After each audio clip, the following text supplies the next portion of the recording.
이태원 참사에 부실 대응한 혐의로 구속돼 재판을 받고 있는 박희영 용산구청장이 보석으로 풀려났습니다. 유족들은 박 구청장의 사퇴를 요구하고 있습니다. 주요 사건 이슈들 김성훈 변호사와 함께 정리해보겠습니다. 어서 오십시오. 어서 오십시오. 안녕하세요. 박희영 구청장이 보석으로 풀려난 다음 날 바로 출근을 했고요. 그리고 그 다음 날은 휴가를 한번 냈습니다. 유족들이 좀 많이 반발하고 있는데 유족들의 목소리 먼저 들어보고 들어오겠습니다. 구청장이 지금 이 구청을 지휘할 수 있는 능력이 없다는 거 이미 국민들은 다 알고 계십니다. 국민들의 생명, 안전을 이런 무능한 박희영 구청장에게 다시 맡긴다는 것 정말 또 다른 참사를 부를 수 있는 정말 안타까운 일입니다. 네, 이렇게 구속돼서 재판을 받다가 풀려나는 경우가 좀 있습니까? 어떻습니까? 아주 드물지만 있기는 합니다. 이제 구체적으로 이제 두 가지 제도가 있는데요. 지금 얘기 나온 것 같은 보석 절차가 있습니다. 보석이라는 것은 기본적으로 불구속 재판의 원칙이라는 원칙 하에서 지나치게 장기간의 구금으로 인한 폐해를 방지하기 위해 가지고 일정한 조건과 제한 하에 인신 구속을 풀어준 상태에서 불구속에서 재판받을 수 있게 하는 제도라고 할 수가 있고요. 네. 조금 더 이제 긴급한 사유로서 매우 제한적인 경우에도 적용되는 것 중에는 구속 집행 정지가 있습니다. 대표적으로 이제 소위 말하는 직계가족의 상이라든지 아니면 갑작스러운 수술이라든지 이렇게 네. 보석 결정을 기다릴 여력이 없거나 아니면은 보석금 납부를 하기가 어려운 경우들을 하기도 하는데요. 전체적인 비율로 보자면 굉장히 드문 사례라고 할 수가 있고요.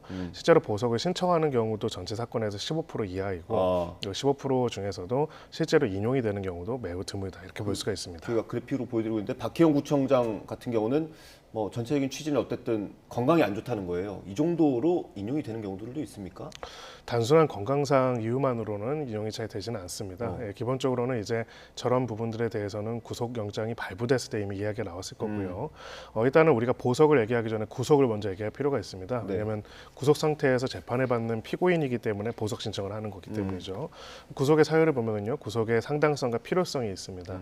범죄를 저질렀다는 것에 대한 상당히 그 내용들이 소명이 됐고, 또 두 번째는 도주 및 증거인멸의 우려가 있기 때문에 구속이 되는 거죠.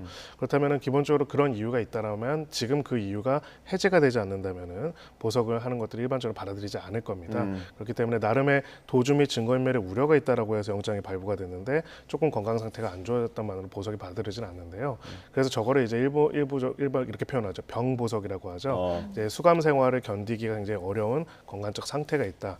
그거는 사유가 될 수는 있지만은 지금 이제 문제가 되는 거는 객관적으로 건강 상태가 수감 생활을 하기가 매우 어려워서 보석 결정을 했다는 것 자체는 문제가 안 될 수가 있습니다. 예. 근데 그런 다음에 바로 출근을 했다는 점에서 그렇다면 이것이 그러면 구정을 수행한다는 것, 지자체를 수행의 최고 이제 결정권자로서 업무를 수행한다는 것은 굉장한 압박과 굉장한 체력적인 부담, 정신적인 부담이 있는 것이죠. 수감 생활을 견디기가 어려워서 특별하게 보석이 아주 예외적으로 인정이 됐는데 구정을 또 수행한다는 것은 굉장히 이것 또한 충돌된다고 볼 수가 있습니다.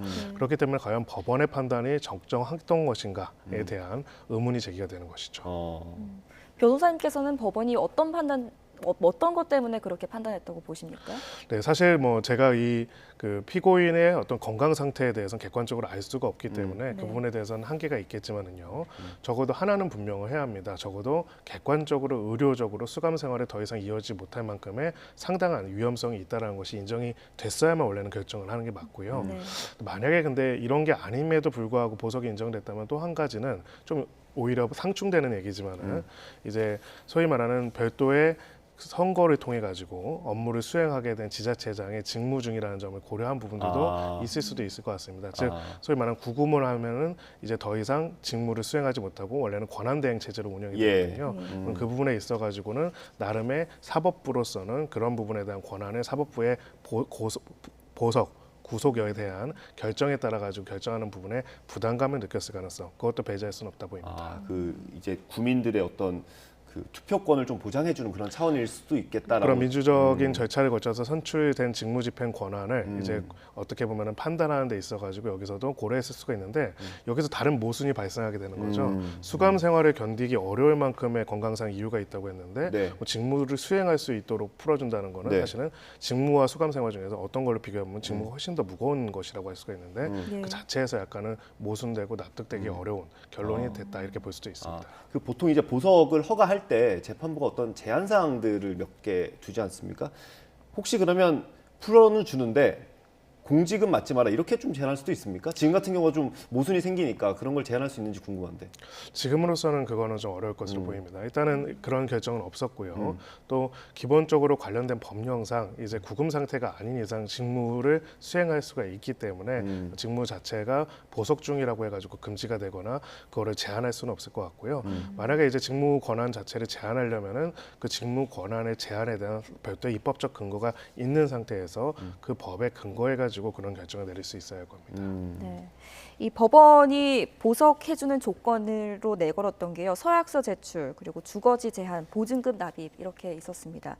이 주거지 제한이라는 게 뭐 정해진 지역 외에는 벗어날 수 없다, 뭐 이렇게 또 받아들일 수 있는데 정확하게 어떤 뜻입니까? 네, 말 그대로 주거기 때문에요. 네. 소위 말해서 특정 지역에서 벗어나지 못한다는 행동 제한이라든지 이동 제한이라는 건 좀 다른 개념이라고 보면 됩니다. 그래서 생활을 주로 영위하는 것을 이제 움직이지 못하도록 했다는 것은 재판에 성실하게 출석하면서 도주의 우려가 없도록 해야 한다는 것이지 소위 말하는 가택연금이라고 하죠. 예. 집 밖으로는 절대 나오면 안 된다. 혹은 뭐 이 구를 특별히 벗어나면 안 된다. 이런 명령이라고 보기는 또 어려운 부분이 있습니다. 구청에는 출퇴근이 가능한 거잖아요. 그렇죠? 네, 그렇습니다. 그 이게 지금 재판 중이기는 하지만 재판 중에도 뭐 증인들이 나와서 증언을 하고 이러는데 박희영 구청장이 밖에 나가 있고 뭐 인사권을 행사하거나 이럴 수 있으면 그 뭐 예상을 뭐 이게 가정을 하는 거긴 하지만 직원들에게 어떤 그 증언을 좀 달리 해달라고 요청을 하거나 그렇게 증거인멸할 수 있는 우려도 있는 거 아닙니까? 네, 바로 이제 그 지점에서 이제 이 결정에 대한 가장 큰 우려가 있는 부분이 있습니다.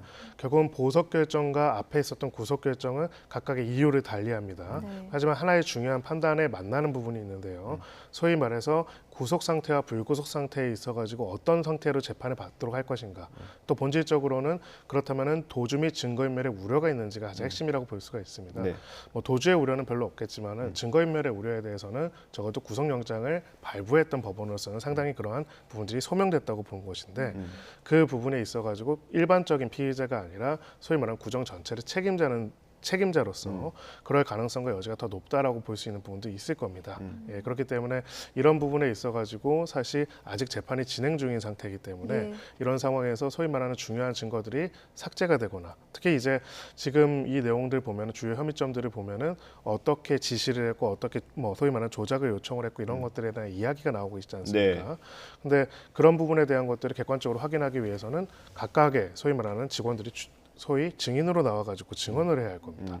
근데 그런 과정에 있어서 바로 소위 말하는 보스라고 할 수 있죠. 상사로서 복귀해서 업무 집행을 한다면은 거기에 대한 객관적인 증언을 기대하기가 어렵겠죠. 지금 말씀하신 것처럼 재판이 진행되고 있고 이제 박희영 용산구청장은 불구속 상태로 재판을 받게 될 겁니다. 앞으로 재판 일정 어떻게 보세요? 네, 보통 이제 불구속 상태가 되면은 조금 재판 기일이 여유 있게 잡히는 부분도 있습니다. 네. 구속 상태의 경우에는 구속 기간이 제한이 되기 때문에 보통 뭐 짧으면은 뭐 아주 중요한 사건 같은 경우는 거의 매주 이제 벌어지기도 하고요. 보통 늦어도 2주에 한 번씩 재판이 이루어지게 된다면 불구속 상태의 재판은 조금 더 기간이 많이 걸립니다. 그러니까 보통은 다음 재판까지 한 달 정도의 인터벌로 간격으로 진행되기 때문에 네. 그런 경우에는 사실 전체적인 재판의 완결까지 조금 더 시간이 소요될 수도 있다 이렇게 볼 수 있습니다. 예, 이태원 참사 유족들의 아픔은 아직까지 치유가 다 되지 않은 것 같은데 박희영 구청장은 구속됐다고 보석으로 풀려났습니다. 혐의 간단하게 한번 다시 정리해 주시면 좋겠습니다. 네, 이제 업무상 당시 그 관할 구역 내에서 재난을 방비하고 거기 재난에 적절하게 대응해야 할 의무와 책임이 있었음에도 불구하고 그러한 안전관리 계획을 제대로 세우지 않았고 관련된 재난 상환실을 운영하지 않았고 또 이후의 사후 관리에 있어서도 자신의 도착 시간이나 이런 부분에 있어가지고 사실과 다른 내용의 보도 자료를 배포하도록 한 혐의 등이 이제 적용이 됐습니다. 네. 앞에 거는 대표적으로 이제 업무상 그런 책임이 있음에도 불구하고 그런 과실로 인해 가지고 사람들이 사망에 이르게 했던 업무상 과실치사 등이 적용이 되고 있고요. 네. 그래서 이제 이런 혐의점들이 결국 뭐냐, 그 직권을 행사하는 과정에서 업무 수행의 적정성의 여부에 대한 판단이 중요하기 때문에 네. 결국 구청장 본인뿐만 아니라 그 주변 사람들이 당시에 어떤 지시를 받았고 어떤 일이 있었는지에 대한 인적인 증거, 소위 말하는 증언이 굉장히 중요한 사건이라고 볼 수가 있습니다. 네. 이태원 참사와 관련해서 지금 피해자들이 또 구속되어 있는 상태 아닙니까? 지금 박희영 용산구청장이 선례가 돼서 또 이후로 보석 인용이 또 줄줄이 잇따르는 거 아니냐 이런 우려도 나오고 있는데 여기에 영향을 끼치진 않을까요? 네, 근데 사실은 뭐 어떤 영향을 끼칠지는 조금은 앞으로 볼 필요가 있을 것 같습니다. 네. 오히려 이제 앞으로도 보석이 계속 이어지는 것이 아니라 그 보석이 어떠한 이제 소위 말하는 비난 혹은 비판들이 이루어지는 것인지를 또 봤기 때문에 재판부로서 좀 더 재판부마다 다르겠지만 신중하게 판단할 가능성이 높아 보이고요. 한 가지 아까 모순되지만 하나의 이유로 명시되진 않았더라도 작동했을 것으로 보이는 소위 말하는 선출된 권력으로서의 그 직무집행이라는 그런 부분들이 소위 말하는 나머지 경찰 피의자들한테는 적용되지는 않는 내용이기 때문에 네. 적어도 이제 그런 요소들이 그 사건에서 고려되지는 않을 것으로 보입니다. 네, 알겠습니다. 다음 주제 좀 살펴보겠습니다. 귀가하는 여성을 따라가서 폭행한 사건입니다. 저희가 언론에서는 뭐 부산 돌려차기 사건이라고 많이 부르고 있는데 이게 이제 2심 판결이 월요일 날 나옵니다. 그 2심 판결, 2심 재판 과정에서 좀 공소장이 변경되지 않았습니까? 그 내용 설명해 주시면 좋겠습니다. 일단. 네, 이제 살인 미수에서 강간 살인 미수로 이제 높아졌고요. 소위 말해서 그냥 살인과 강간 살인 혹은 강도 살인은 형량이 아예 다릅니다. 네. 예, 그래도 굉장히 이제 엄중하게 처벌을 하게 되어 있고요. 결국 이렇게 된 거는 초동 수사에서는 밝히지 못했던 성폭행 시도 정황을 발견했기 때문이고요. 바로 이제 이런 부분들을 봤을 때는 이제 강간 살인 미수로 변경될 필요가 있다 해가지고 공소장이 변경이 됐습니다. 그래서 구형량도 이제 35년형까지 이제 구형을 했다고 하고요. 네. 그렇다면 이제 굉장히 기본적으로 높은 형량이 선고될 가능성이 높아졌다라고 볼 수가 있고요. 35년이 가장 높은 겁니까? 저 혐의에서 혹시? 아닙니다. 가장 높지는 않습니다. 아. 예, 뭐 강간 살인 같은 경우에는 최대 4형까지도 가능할 수가 어. 있기 때문에 굉장히 이제 높은 범죄를 할 수 있는데 미수인 경우에는 이제 그보다는 아무래도 구형량을 낮춰서 한다고 볼 수가 있고요. 다만 이제 일반적인 양형 기준으로 봤을 때는 강간 살인 미수 중에서도 사실 형량을 조금 더 높게 구형했다라고는 볼 수는 있습니다. 왜냐하면은 물론 이제 피해자의 아픔이라든지 지금 이루어지는 뭐 보복 협박 의혹이라든지 이런 내용들까지 봤을 때는 저것도 부족해 보이는 부분도 있겠지만은 기본적으로는 양형 기준상 죄질이 불량하고 반성하지 않고 여러 가지로 피해자의 피해 정도가 굉장히 심하고 또 범행의 정도와 내용에 있어가지고 굉장히 엄중하게 처벌할 필요성이 있는 경우들을 적용했을 가능성이 있습니다. 네. 그렇다면 2심 선고 형량 어떻게 예상하십니까? 적어도 이제 저도 몇 년형이다 이렇게 할 수는 없겠지만은 적어도 수십 년형의 선고가 될 가능성이 굉장히 높다라고 생각합니다. 네. 이 양형 기준과 관련해서 굉장히 큰 변화가 있었습니다. 사실 예전에 제가 공부할 때만 해도 유기징역의 상한과 지금이 굉장히 차이가 있는데요. 상한선이 굉장히 높아진 부분들이 있고요. 그러다 보니까 지금 구형량도 35년까지 가능한 게 나와 있는데 기본적으로는 지금 가장 큰 이유가 아무런 정말 어떻게 보면은 저렇게 무방비 상태의 피해자를 저런 식으로 굉장히 가혹하게 폭행했을 뿐만 아니라 네. 나아가서는 이제 자신의 범행 내용들에 있어가지고도 이제 상당한 부인을 하다가 결과적으로는 강간 살인 미수라는 것이 밝혀졌고요. 네. 또 그냥 상해가 아니라 살인 미수까지 적용이 될 정도면은 굉장히 이제 심각한 상해, 어쩌면 살해의 고의성이 있다라는 것들이 어느 정도 인정됐다는 겁니다. 네. 그런 점들을 종합적으로 봤을 때는 적어도 구형량 전체인지는 모르겠지만은 구형량에 근접하는 선고가 이루어질 수 있을 것 같다 보이고요. 아마 이 이후의 질문으로 또 말씀해 주시겠지만은 그 이후에 피해자를 찾아가 폭행을 하거나 보복하려고 하는 의사까지 네. 있었다. 이게 네. 확정된다면은 35년형 그대로 선고될 수도 있다 이렇게 보입니다. 그 일단 요거부터 여쭤볼게요. 그 공소장이 변경되면서 성폭행 혐의가 추가된 거 아닙니까? 변호사님께서는 그건 충분히 소명이 된다라고 보시는 겁니까? 네, 그렇습니다. 지금 일단은 일부 지금 DNA가 나왔다라는 이제 내용들도 보도가 되고 있는데요.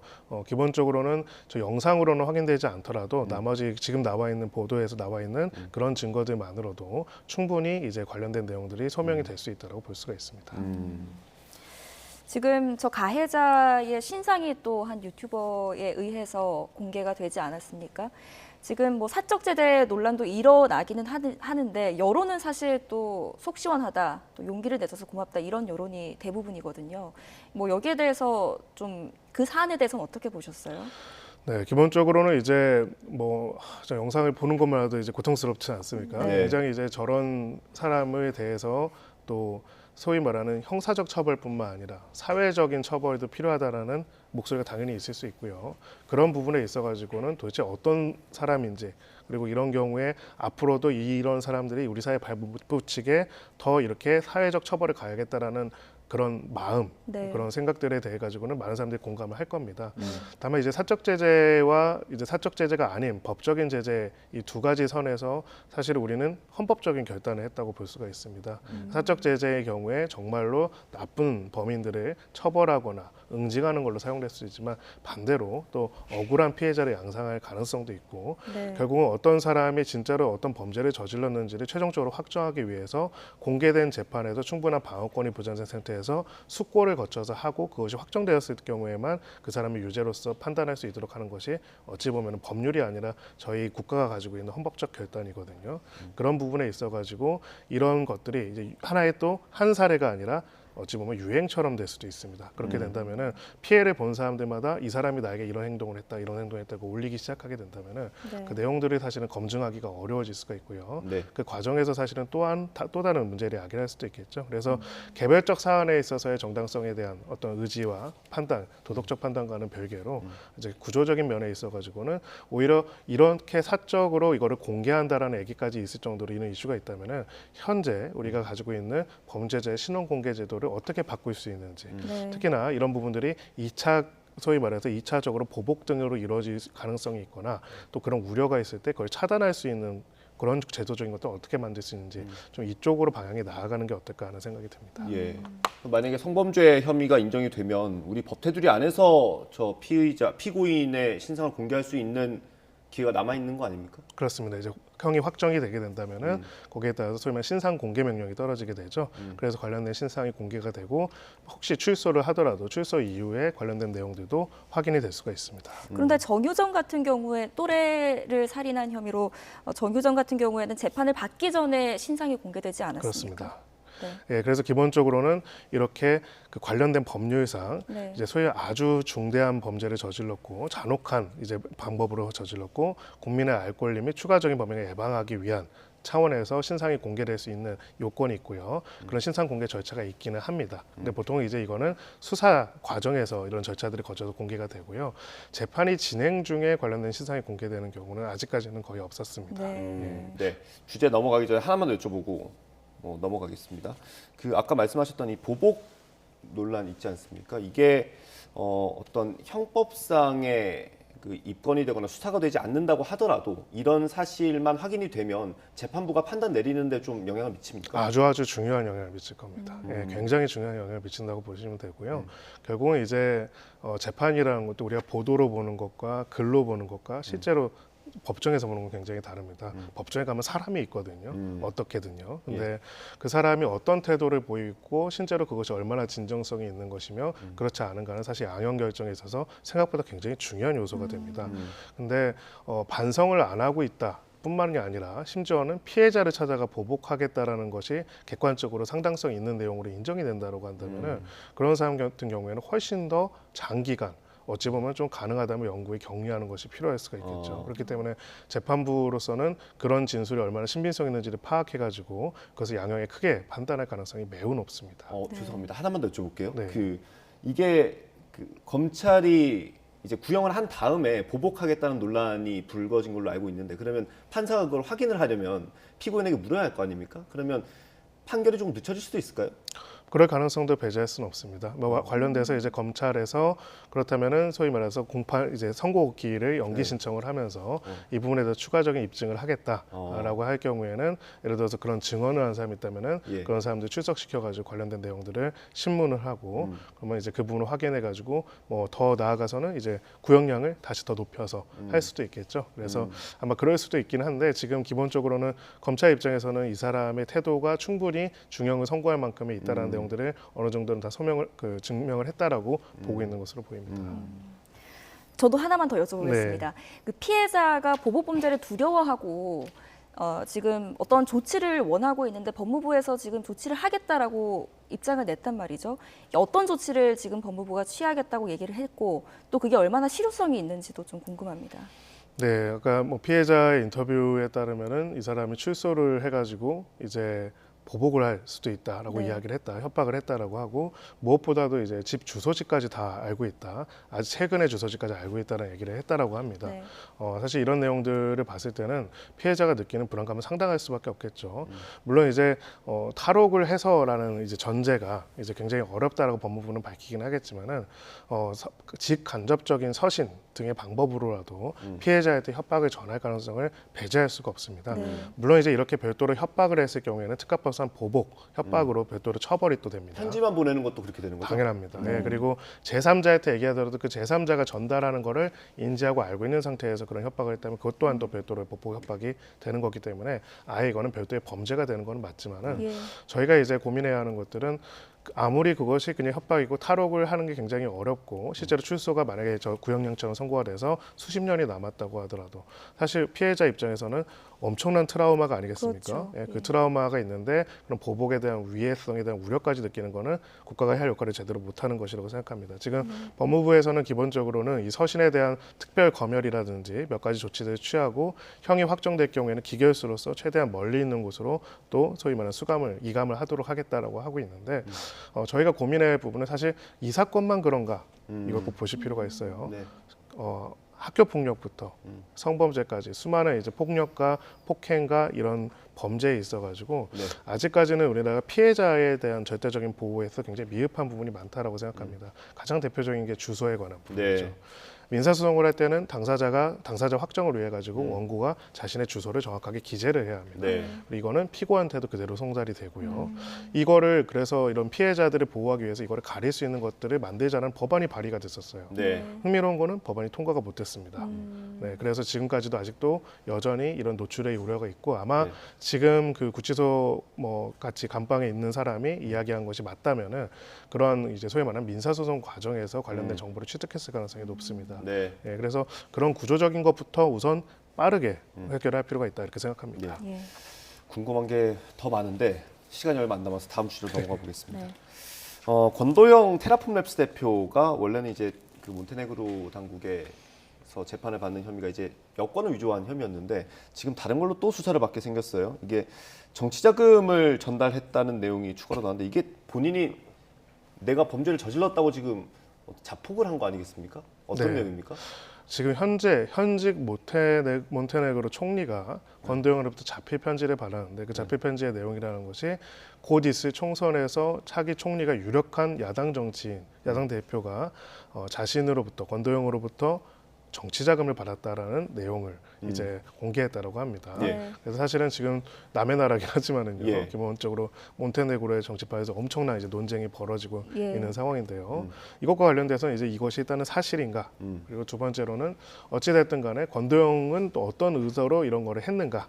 그리고 세 번째로는 지금 또 현직 총리와 야당 대표와의 또 갈등 구조도 있지 않습니까? 네. 이것이 또 어떻게 정치적으로 소환되는가 이런 것들을 볼 필요가 있고요. 마지막으로는 결론적으로 그럼 왜 이 모든 것들이 결국은 한국과 또 여러 전 세계 피해자들한테 어떤 영향을 미칠 것인가를 볼 필요가 있습니다. 권도영 대표 입장에서는 이게 사실이 아니더라도 몬테네그로에 더 잡혀 있을 수 있는 어떤 명분을 만들어 볼 수도 있겠네요. 그럴 수도 있고요. 어쨌든 현직은 현직이지 않습니까? 네. 그렇기 네. 때문에 또 뭐 이것이 사실인지 아닌지 여부를 저희가 판단할 수는 없지만은 기본적으로는 현 정부가 집권당의 어떤 총리 그리고 뭐 내무장관까지 나서가지고 이게 객관적인 사실이 굉장히 많다라고 이야기를 하고 있는 상황이기 때문에 이런 경우에 적어도 현재 몬테네그로 정부 입장에서는 굉장히 중요하고 보호하고 또 어떻게 보면은 그 관련돼서 이들 입장에서는 소위 말하는 공익제보자처럼 마치 이제 대우할 수 있는 요소가 생겼다고 볼 수가 있죠. 네. 자, 권 씨가 정치 자금을 줬다고 주장하는 사람이 또 누구인지 알아봐야 될 것 같은데 현직 야당 대표입니다. 그리고 가장 유력한 차기 총리 후보라고요. 여기에 네. 대해서 좀 설명을 좀 해주시죠. 그렇습니다. 기본적으로 이제 원래 이제 재무 관련된 담당 네. 장관이었고요. 그리고 기본적으로 이렇게 블록체인과 관련된 부분에 있어서 가상자산과 관련돼서 적극적인 지원과 그런 부분에 대한 전망을 좋게 봤던 사람 중에 하나이기도 합니다. 현재 지지율이나 여러 가지로 봤을 때는 차기 총리가 아주 유력한 사람이라고 볼 수가 있고요. 일단은 이제 본인 스스로 이야기하는 부분은 일단 내가 관여한 회사에서 해당되는 테라폼레스 쪽에 투자한 사실은 있다. 네. 하지만 우리도 사기를 당해가지고 투자한 투자금을 잃었고 손해를 엄청나게 봤지 별도로 정치 자금을 받지는 않았다라고 이야기를 하고 있고요. 여기에 대해서는 몬테네그로 내무부 장관까지 나서가지고 이제 관련된 스파이치 대표가 세르비아에서 이미 인터넷에 적색 수배 중인 권도영을 만났다는 정보를 갖고 있고 권도영 노트북에 관련된 정치자금 후원 증거까지 있다라고 이야기를 하고 있습니다. 그래서 사실 좀 이 부분에 있어가지고 근데 어쨌든 내무부 장관 총리라고 하더라도 지금 경쟁하는 두 정치적인 파티 간의 이야기이기 때문에 어떤 것이 더 객관적인지를 볼 필요가 있고요. 저는 오히려 사실 더 흥미로운 거는 어떤 사람의 말이 더 진실인지보다는 사실 말하는 권도영이라는 인물입니다. 아, 네. 예, 소위 말해서 몬테네그로나 우리나라 분들한테는 생소한 나라의 정치에 있어서도 저렇게 상당한 정치작을 만약에 진짜로 줬고 지금도 몬테네그로 정치에 영향을 미친다고 한다면은 사실 뭐 전성기 때는 가지고 있는 자산이 상당한 규모였거든요. 그리고 다 뭡니까? 가상자산입니다. 네. 유통과 은닉이 굉장히 쉬운 부분인데 소위 말해서 각 나라, 각국의 정치권에 또 어떤 영향을 미쳤는지도 볼 필요가 있고요. 그래서 이런 부분들이 전국적으로는 지금 나와 있는 사기 배임 자본시장법 위반 등 여러 가지 혐의점에 따른 피해자들의 피해 회복을 위한 보전에 있어가지고 우리가 뭘 짚어봐야 하는지를 다시 한번 보여주는 것이라고 볼 수도 있습니다. 예. 우리나라는 사실 권도영 대표를 빨리 데려오려고 노력을 많이 했는데 이렇게 되면 더 늦어질 수밖에 없는 상황이네요. 네, 그렇습니다. 지금 몬테네그로 현재 정부로서는 권도영 대표를 절대 놓치면 안 되겠죠. 아, 네, 그렇지 않겠습니까? 그렇죠. 네, 적어도 총선 때까지는 잡아놔야 할 거고요. 근데 총선 때도 만약 총선의 결과에 따라 가지고 정권이 바뀌지 않는다면은 더더욱이 또 잡아놔야 할 것입니다.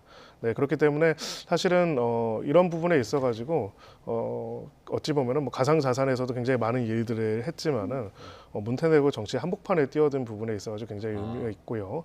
사실 또 궁금한 부분은 많은 사람들이 제일 궁금했던 거는 왜 몬테네그로로 갔을까에 관한 부분도 있을 겁니다. 네. 그 전에 세르비아에 머물렀었고요. 예. 그래서 결론적으로는 지금 이것이 범죄 양상, 피해자, 수사 중인 국가들도 굉장히 많지만은 그로 인한 부패와 비리가 있다면 그것 또한 한 국가 수준에 머물지 않을 수도 있겠구나라는 생각도 할 수 있는 이슈가 아닌가 싶습니다. 네, 알겠습니다. 사건 사고 소식 짚어봤습니다. 김성훈 변호사였습니다. 감사합니다. 잘 들었습니다.